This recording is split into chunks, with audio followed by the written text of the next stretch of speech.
Good morning mga kaahon. Isang mapagpalang araw sa ating lahat. Ang ganda ng sikat ng araw, napakaaliwalas ng paligid. Pero medyo malamig-lamig. Dahil Sunday ngayon, marami sa atin, karamihan sa atin nagbubuhos ng kanilang oras sa kanilang pamilya. May mga iba sa atin, sama-sama sila nagsasamba sama ang kanilang buong pamilya, no? Maraming mga kaganapan ang magaganap ngayon sa buhay-buhay ng bawat isa sa atin mga kaahon. Dahil Sunday nga ngayon, it's a family day, no? Family day yan pagka Sunday mga kaahon. Big salute nga pala mga kaahon, no, sa mga tatay at nanay dyan na ibinubuhos ang lahat para sa kanilang pamilya, para sa kapakanan ng kanilang pamilya.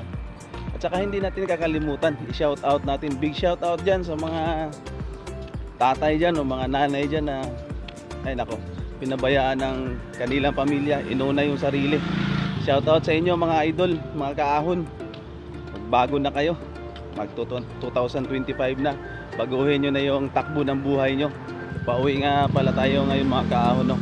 Nakatapos lang ng duty natin. Umabot ng 48 hours din yung duty natin dahil may kasama tayong nakikiusap sa atin na dutihan yung time niya dahil mayroon siyang importanteng lakad. Siya nga pala mga kahon, speaking of family, no?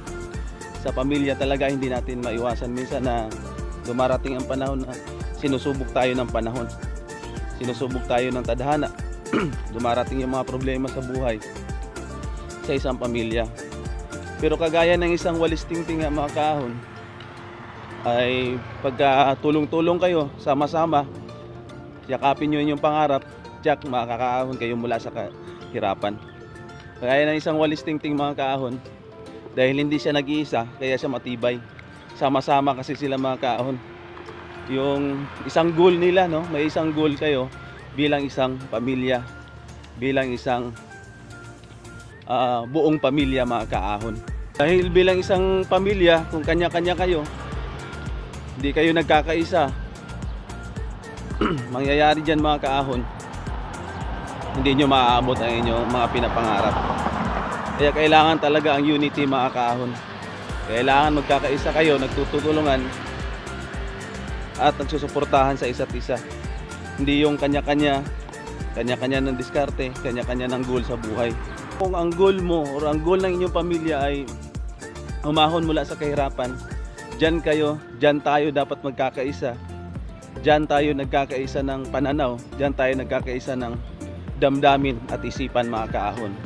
Para may isa katuparan ang goal ng inyong pamilya o ng goal ninyo bilang isang pamilya mga kaahon. Ang isang pamilya mga kaahon ay dapat nagkakaisa, hindi watak-watak.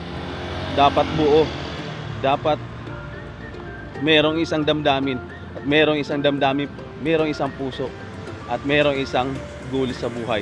Muli mga kaahon, sama-sama, tulong-tulong, yakapin ang pangarap. Ahon mahirap. I love the way you look in the morning. Sunlight hitting you just right. As day breaks and the clouds start forming,